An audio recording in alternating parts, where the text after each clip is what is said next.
je me nomme Brahima Khan, je suis analyste du marché du travail pour la direction régionale du Nord du Québec. Euh, je vais vous présenter aujourd'hui succinctement le portrait du marché du travail. Alors, on a une présentation de 20 minutes et on prendra les questions à la fin de la présentation. On a quelques slides, comme une dizaine juste, et nous allons les parcourir ensemble, s'il vous plaît. Merci de votre présence. Alors, avant de faire la présentation du marché du travail, je voudrais faire quelques précisions sur l'origine de nos données. On a deux sources principales de données. Ces sources-là sont Statistique Canada et l'Institut de la statistique du Québec.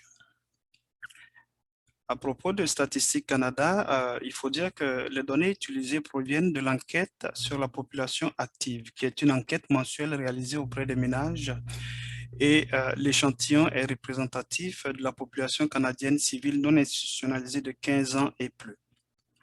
Alors, comme vous le voyez à l'écran, la définition. Alors, pour plus de détails sur cette statistique-là, vous pouvez aller avec le lien que nous avons juste en dessous. Vous pourrez avoir plus de détails sur la validité des données qui sont fournies par cette enquête. Alors, il faut dire que, compte tenu de la composition du nord du Québec, cette précision me semblait importante, vu que sont exclus du champ de l'enquête sur la population active, les personnes qui vivent dans les réserves. Vous savez, on va le voir dans la slide suivante, nous avons 3 communautés qui résident au niveau du nord du Québec. OK? Et parmi ces communautés-là, on a 2 communautés qui sont des communautés autochtones vivant en grande partie dans des réserves. Alors, donc, c'est bon de le savoir. Ça va nous donner une idée de comment est faite l'enquête sur la population active et qui est concerné par cette enquête-là. Alors, le nord du Québec, il faut le dire que nous avons des particularités. C'est un vaste territoire, c'est le plus grand. Nous verrons dans les détails tout à l'heure, mais on a une faible densité de population. Et comme je le disais tantôt, il y a une coexistence de 3 communautés culturelles distinctes. On a les Djamésiens, les Cris et les Inuits. L'activité économique au nord du Québec est fortement liée à l'évolution du secteur de l'extraction minière. Okay? Plus d'emplois au niveau des mines au Québec se trouvent au nord du Québec. Comme je vous le disais, on a ces 3 communautés-là qui sont représentées en pourcentage ici. Les Cris représentent 40% de la population, les Djamésiens 29%, les Inuits 31%. Et juste à côté, vous avez à votre droite sur l'écran, on a la population de 15-64 ans, c'est-à-dire la population en âge de travailler.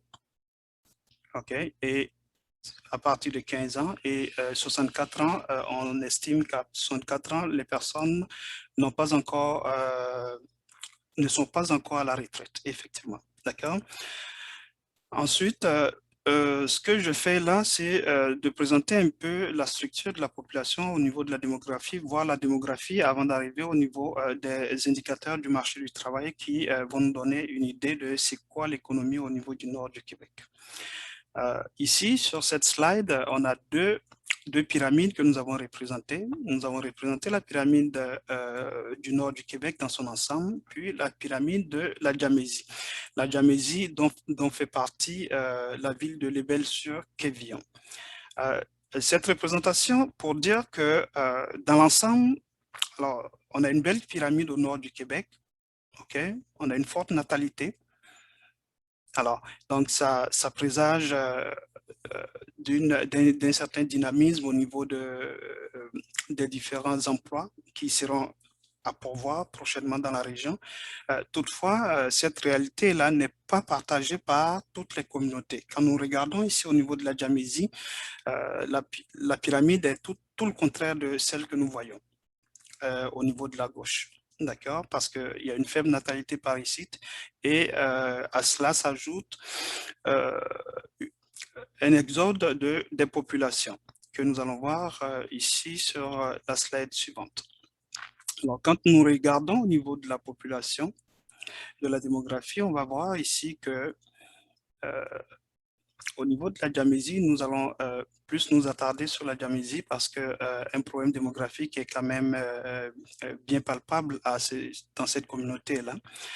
Quand nous regardons, nous voyons que pour la période 2020-2041, au niveau de la population totale, on voit bien qu'au niveau de la diamésie, il y aurait un recul de 11%. Donc, la population totale baissera de 11%. Au niveau des tranches d'âge, quand nous allons de 0 à 19, on va voir qu'on a moins 15%. Donc, cette population va baisser de 15%. De 20 à 64 ans, la population diamésienne baissera de 20%. Alors, c'est dire qu'il y a une urgence au niveau de la diamésie. On voudrait donc mettre l'accent là-dessus parce que nous parlerons plus tard du marché du travail. Et qui dit marché du travail dit forcément démographie. OK?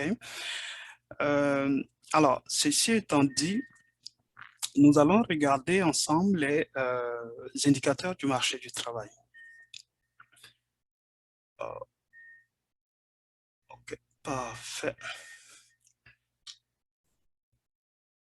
Alors, au niveau des indicateurs du marché du travail, alors, ce que nous avons ici, nous avons comparé l'année 2020 à l'année 2019. C'est sûr que l'année 2020, avec la crise qui est survenue, il y a des aspects que nous prenons en compte. Okay? C'est un phénomène qui est inhabituel, qui est arrivé. Mais pour donner un peu où on est rendu après la pandémie, où est-ce que nous sommes rendus au niveau des indicateurs du marché du travail. Alors, pour la population de 15 ans et plus, oui, on a une toute légère évolution, une petite variation de plus 100. Cependant, quand nous regardons au niveau de l'emploi, la population active a une légère augmentation de plus de 300, OK, au niveau du nombre. Alors, ça fait une variation en pourcentage de 2,3%. Au niveau de l'emploi, on voit ici que l'emploi est quand même stable. L'emploi est stable au niveau de 2019 à 2020. Alors, ça témoigne un peu de la résilience de l'économie quand même, qui n'a pas été aussi impactée par la crise que nous avons connue. Alors, un instant, s'il vous plaît. Alors, au niveau du taux d'activité, alors, contrairement à ce qu'on pourrait penser, le taux d'activité a augmenté. C'est sûr qu'il y a d'autres facteurs qui pourraient l'expliquer. Il y a d'autres facteurs qui pourraient l'expliquer. On a parlé tantôt de cet exode-là. Le sol migratoire étant négatif, ça pourrait aussi expliquer, mais on constate que le taux d'activité a augmenté. Le taux d'emploi, lui, a légèrement baissé de 0,4 points de pourcentage. Alors, quand on regarde tout ça en détail, on va se rendre compte que au niveau du taux d'activité, du taux d'emploi, le taux d'activité a augmenté 1,2 points de pourcentage, tandis que le taux d'emploi a légèrement régressé. Alors, ça, c'est la situation au niveau du nord du Québec en 2020. Au niveau des indicateurs, vous allez constater ici que nous n'avons pas mentionné le taux de chômage qui est une donnée groupée avec la côte nord, compte tenu des données que nous avons au niveau du nord du Québec. Les données ne sont pas fiables, ça ne peut pas nous permet pas de tirer des conclusions avec le nord du Québec seul. Donc, les données ont été agrégées avec la côte nord. On a jugé bon de ne pas les présenter par ici. Ceux sur lesquels on voudrait s'attarder un peu, c'est bien les postes vacants. Les postes vacants, ça rime un peu plus avec ce salon-là que nous avons aujourd'hui. Au niveau des postes vacants, on signale déjà que les données sont également des données agrégées avec le nord du Québec, la côte nord, compte tenu, comme je l'ai dit tantôt, de la fiabilité des données, la faiblesse des données que nous avons individuellement. Ces deux régions-là ont été mises ensemble. Quand on regarde ici, vite fait, on va se rendre compte que le taux, les postes vacants ont varié grandement. Si nous regardons le deuxième trimestre, le deuxième trimestre de 2019, on était à 2580 postes vacants. Au deuxième trimestre 2021, on est rendu à 4565 postes vacants. C'est-à-dire on est quasiment passé du simple au double au niveau des postes vacants. Alors ça, c'est un signal et je voudrais dire que la rareté de main-d'œuvre est bel et bien une réalité dans notre région. Alors, donc, ces postes vacants-là, si nous les ventilons au niveau des secteurs d'activité, alors, on va se rendre compte que pour la majorité des secteurs d'activité, il y a une variation entre le deuxième trimestre 2019 et le deuxième trimestre 2021. Alors, si vous regardez à votre droite sur l'écran, vous allez voir que le deuxième trimestre 2021 est en orange. Pratiquement pour tous les secteurs d'activité, on voit bien que le nombre de postes vacants a fortement augmenté. Ça voudrait dire que dans ces deux régions-là, on a un besoin qui est là, un besoin manifeste de main-d'œuvre au niveau de tous les secteurs d'activité. Alors, le besoin est là. Nous avons parlé tantôt au début de la Jamésie où on a un besoin d'humain. OK? Le besoin étant là, alors, qu'est-ce qu'il faut? Il faut bien que on trouve des solutions. Les solutions, là, une des solutions, c'est faire venir des humains. OK? C'est donc attirer du monde pour les emplois qui sont là. Et l'un des facteurs qui intéresse aussi, c'est le salaire horaire qui est offert au niveau de cette région-là. Alors, quand on regarde ici, dans cette slide-là, on va voir que alors, le taux de postes vacants, ben, ça va avec ce que nous venons de dire tout à l'heure, mais ça se trouve qu'on a le taux de postes vacants le plus élevé. Le taux de postes vacants le plus élevé au Québec, qui est de 7,3. Si vous regardez à votre gauche sur l'écran, vous allez le voir. Cependant, la région offre le troisième meilleur salaire horaire, qui est de 21,85 après Montréal et l'Abitibi-Témiscamingue. D'accord. Alors, tout à l'heure, je disais que les postes vacants sont là, dans tous les secteurs d'activité. On a besoin d'humains. Et la situation s'est grandement améliorée. On sort de la pandémie. Donc, l'objectif, c'est donc l'attraction et la rétention de la main-d'œuvre. Alors, dans ce créneau-là, il faut savoir que au niveau de Service Québec, il y a plusieurs mesures qui existent pour favoriser l'intégration en emploi de tous les talents et développer les compétences de la main-d'œuvre. Donc, et aussi aider les entreprises à améliorer leur gestion des ressources humaines. Alors, pour exemple, on va voir ici que entre 2019 et 2020, 140 000 personnes au Québec ont intégré le marché du travail après avoir participé au service public d'emploi. Et nous avons un lien ici, juste en dessous de cette slide-là, pour joindre les agents d'aide à l'emploi et les conseillers aux entreprises de Service Québec.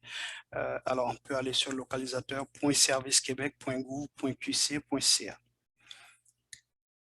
Merci beaucoup pour votre attention. Et s'il y a des questions, on va pouvoir les prendre. Merci. Oui, ben en fait, M. Cornet, je trouvais vraiment intéressant les chiffres que vous présentez. Comme je mentionnais au départ, ben, vous êtes quelqu'un qui est très, très compétent. C'est une personne, je pense, très choisie pour justement pour le portrait de la situation Dans mon casque, Je pense que le son n'est pas bon dans mon casque. Est-ce que ça s'entrecoupe chez vous autres? Non, c'est correct. Est-ce que vous m'entendez bien? Allô? Oui. Oui. Allez-y, je vais voir si c'est bon. Oui, ouais, en fait, ce que je mentionnais, c'est que vous êtes quelqu'un, mais en fait, vous êtes dans les du marché du travail, donc vous connaissez parfaitement des chiffres qui importent justement pour ce qui est des postes vacants, la pénurie de main-d'œuvre dans notre Québec.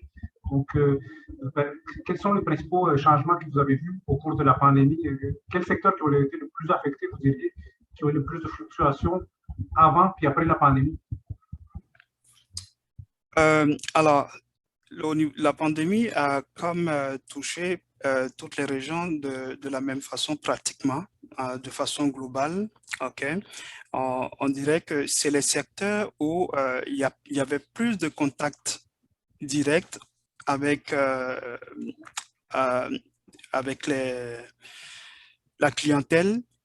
Ce sont ces secteurs-là qui ont été impactés beaucoup plus. Parce que tout à l'heure, j'ai dit d'entrée de jeu que au niveau du nord du Québec, l'économie quand même a un peu plus résisté à la pandémie. C'est dû au fait que l'économie est beaucoup plus basée sur l'extraction minière et les produits forestiers. Ces secteurs-là ont quand même bien repris avec la réouverture qui a été annoncée suite à l'épisode de confinement que nous avons connu.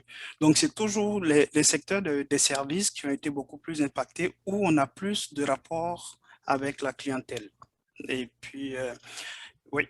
Et surtout, ben, quand on parle de ces services-là, le plus souvent, on va trouver une grande partie de ces services-là qui sont, je dirais, des emplois les moins rémunérés. OK? C'est sûr qu'il y a de bons salaires qui sont offerts au niveau du nord du Québec, mais on a aussi des secteurs comme partout ailleurs avec des salaires comme des salaires au salaire minimum. Oui. Donc, en fait, c'est très intéressant. Puis aussi, une autre statistique que vous pourriez peut-être nous dire un petit peu plus, c'est tout ce qui a trait au problème démographique que le Québec vit. Comme on sait, bien, il y a le vieillissement de la population qui joue un grand facteur dans tout ça. Donc, d'après les chiffres que vous voyez à Service Québec, est-ce que vous pensez que la tendance pour les postes vacants, est-ce que ça risque de stabiliser, de s'accentuer au cours des, disons, 5-10 prochaines années? Pour le nord du Québec, Pour le nord du Québec, oui. oui, dans les 5-10 prochaines années, là, je dirais que si la tendance que nous avons présentement se maintient, alors les postes vacants ne sont pas pour se résorber aussi facilement parce que, je dirais, depuis 2001, le sol migratoire au niveau de la Diamésie est négatif. À ce sol migratoire négatif, on a une faible natalité.